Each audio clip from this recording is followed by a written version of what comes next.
There's a place, a school, an institution where a professor resides. One that for the past 30 years has traveled the world teaching others. A pioneer in America of the fighting science of savate. One who codified the sports of this fighting style. One who has produced clubs, champions, and continues to develop. Listen to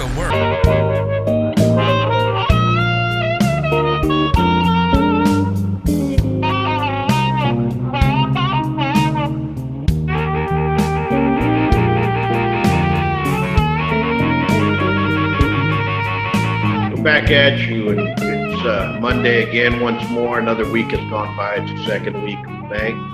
The year's going back quickly, and I want to thank everybody for tuning in. I know there's a lot of material out there, and you guys are tuning in, and we're growing slowly but surely. We're getting there. Somebody, one of the students said, "How's the channel growing?" The channel's doing great because of everybody that's been asking questions, looking, sharing the videos, moving forward, trying to see where we can come up with. There's a bunch of questions coming in, and we'll touch base. One of my favorites is, and goes out to folks out there that have schools and clubs and so on and so forth. You're always going to get students or clients, let me use it that way, that want to come in and want to say, can you just show me one or two moves, for me just to take care of the situation? Well, we'll get into the one or two move scenario, which is always asked. But I want to tell everybody, go ahead and click subscribe, share if you want. This is some good stuff that we're going to be talking about right now, and we're going to be talking about how to explain that one or two moves and the pros and cons about it. Also, it's May.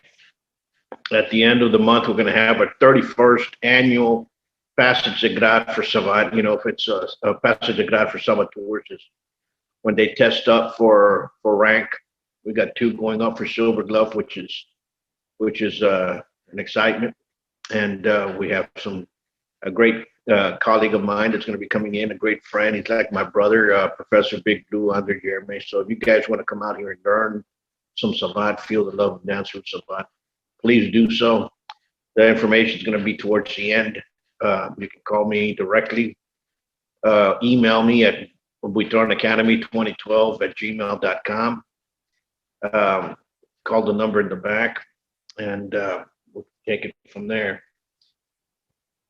Let's touch base on goal settings before I go into that. We're already in May, and in less than 3 weeks, we're going to be in June. The summer's already here, okay? Laredo, we're already feeling 100 plus weather per day. It's that hot. But everybody always talks about New Year's resolutions. Half the year's over, and still people are sitting around not having a resolution. I still have people calling me and saying, "Oh, my goal is to lose weight before I can go train." Listen, come train, go train. That's what you guys need to do. I don't care if there's not a Savate school around. Find a Kempo school. If there's not a Kempo school around, find a jiu-jitsu school. Do something. Do a martial art. Doesn't matter. But I'm going to separate a lot of things that I'm going to touch as bluntly as I can. I'm going to be talking very straightforward. And why I teach and why not I teach, because that question that's always asked, can you teach me one or two moves to take care of a situation? Listen, number one, if you want to get accurate, be skillful enough to do something, there are no weekend courses that you're going to come out already knowing how to defend yourself. There are no boot camps of a week, hard crash course that we're going to put down so much techniques and so much attributes, so much skill poured down your throat. It doesn't happen. Martial arts, true martial arts, and learning how to fight, learning the sweet science. Because remember, a situation is a violent one. And you have to develop yourself for that, not only mentally wise, but physically wise and spiritually, to accept the outcome. I tell people, you're not going to go out there into violence. You're going to try to control violence. the best you can. The last scenario, and I tell people this, is violence. You can try to talk the way out, but what happens if you went up against somebody that's just not right in his head? It's going to come at you. You have to take care of that situation. You have to be able to shut down the human body. And believe me, I know how to shut down the human body. I've done it once or twice. But what happens is that you need to understand why and what not. As people go into martial arts, they have a different perspective. Different martial arts are for different scenarios. Some are for self-defense, some are for tournament fighting, some are combative sports. They're all good. They're all good. Each one of them has its own reason. Ask the instructor, because some of these instructors have never been tested. When I say tested, in the street. And what does that matter? It matters so much because you've never been tested in the street. Whether you win or you've lost, you understand what the street is. And you can pass on those dangers to your students, not conceptual dangers of what can happen or conceptual attacks that might occur. Okay? You have to realize what a self-defense situation is. When can I use force? Okay? If somebody just says something about my mother, my wife, my sister, it might affect me. I might get a little bit upset. I might walk away, but that does not mean that I'm going to go up to them and maul them to death. Remember, once you're in the street, there are no rules. There are laws. And do not become an issue or a target for you to participate in your own murder. Let me tell you that. I know many friends that because their girlfriend they grabbed her in the rear end when she was in the bar, and the guy stood up, went over there, got into a fight, won a little bit. The guy comes back, pulls a gun, and shoots him. No rules. The streets are deadly. It's a violent world. For people to say that it's not, they're living in a fantasy realm. So how does that fit with teaching somebody one or two moves? You can't teach anybody one or two moves. Understand? Those people that want to teach one or two moves are the ones that can get you hurt. Why? Because they're the ones that can think that one of those two moves can get them out of a situation. A situation escalates. You want to de-escalate the situation and get out of there. God forbid you go around escalating everything that you have. That's why there's laws with road rage. You know, I was talking to a young man several weeks ago. Said, you know what? The guy was flicking me off in the red light. So I called him over and I jabbed him a couple of times in the parking lot. Then I went down and got him into a jiu-jitsu throw, and his girlfriend came over and kicked me in the head. He had a nice scar. Yeah. What happens? Okay? And don't you think that in the street, when liquor's around, that men are not going to fight women and women are not going to fight men, or women aren't going to fight women? It becomes violent. It becomes a violent situation. Believe me, I did a lot of security work, not only in the club, but also protecting people outside different areas. You want to de-escalate the situation and get out of there, be home safe. That's what this is about. Okay? There's not one or two moves that are going to get you out of anything. Okay? What happens if all of a sudden you punch somebody and the person comes out a gun, takes two shots at you? It's the end of the story. Okay?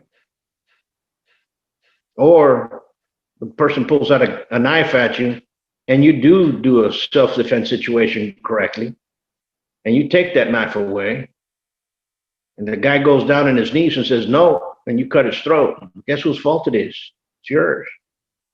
Remember, if you cannot apologize and walk away and you have to use force, have to use violence, then you have to control the violence. Okay, you're at home or what have you. Sometimes it happens. Fights happen like this. More fights happen at the corner stores and the parking lots of bars than anywhere else. Understand what I said? Corner stores.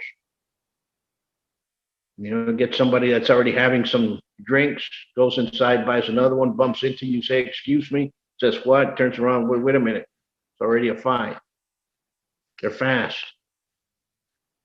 So you have to be able, with your training and with the style that you're training, to be able to control that. If it's going to happen and you need to, you have to take care of it right then, right now. Understand? But I keep telling everybody, you get in a fight in the street. In today's world, you're not going to beat the ride. The police are going to come. The police are going to lock you up and going to take you in. I know way too many folks, way too many instructors are out there teaching people to get in fights in bars. This is what you do in a bar. This is how it is in the bar. Do this in the bar. Yeah. You're going to pay your bail? Does he have an attorney he'll call? Do you? See, all these scenarios happen. So for you folks out there, because there were several of you guys that kind of posted the same question, and I know you guys have your clubs, your schools, you can't tell the person, if he's really serious about training, there's no such thing as a 1-2 move. Come and train, okay? And I want to tell you this, and I'm going to emphasize this, because people are always talking about being prepared. I already know how it is and that. The training that you already have, the experience level that you already have on using it, when the situation happens, that's all you have. You're not going gaining more before that altercation starts. The altercation started, the conflict started. Well, guess what? The training that you've already had, the days that you said you were going to go train at the gym, you didn't go. That's the training that you have going into that battle. That's what it is. It's a battle.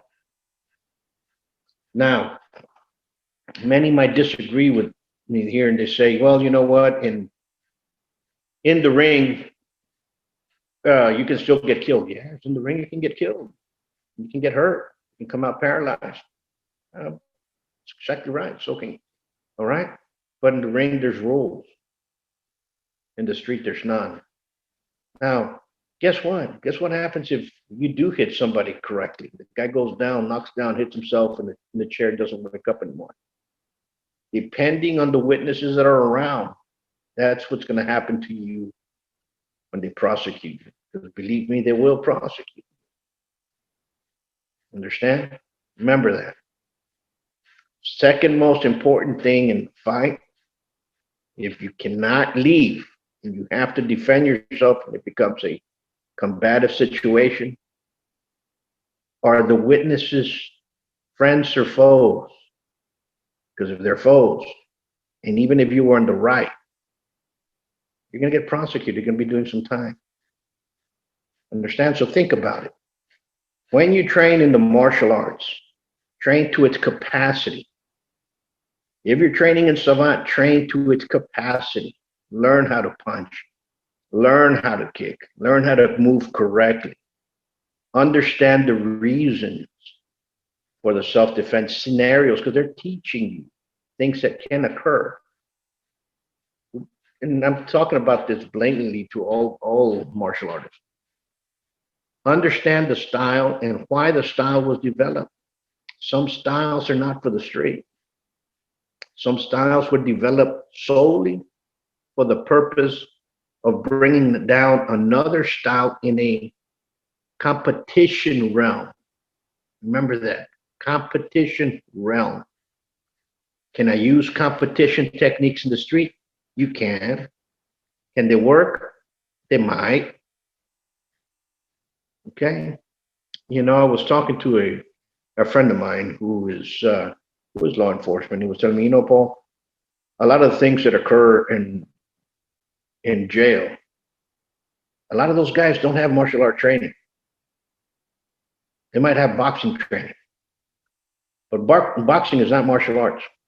I kind of stopped and looked at boxing is not a martial art. Boxing is America's martial art. Okay? The original rough and tumble, you better know how to box. That gives you your skills and your attributes. All right? Now, because it was for the ring does not mean that you can't use those skills, those attributes, those techniques in the street. Right? There's a lot of stuff that goes on in people's mind, people's concepts that I know this technique, I know this style, I'm going to win whatever comes out. No, it's not. Remember, the question that was asked in the beginning and was said, can you teach me one or two techniques to win a fight? There's no such thing. You want to do martial arts, you want to do training, come inside the gym, start training, go to a school, start training. So for all you guys out there that are instructors and this question comes up, tell them sorry, can't. Either you come in and train, I'll teach you, but there's not one or two techniques, because one or two techniques will get you hurt. Okay, and again, next time, you be safe, stay safe, be safe, and continue training. Always reach out to others. And for those that have walked away and have taken with them Savate or any martial art, train correctly. Even if you're at the house, train correctly. There's plenty of material out there that you can get back on your feet and do things correctly. All right, if you like the video, press like. We got more materials. This, like I said, are questions that come in. And this is how I perceive the question. This is my viewpoint on the question. And this is how I'm going to answer it. And this is how I answered it. And remember, stay safe, be safe, continue moving forward. Until next time.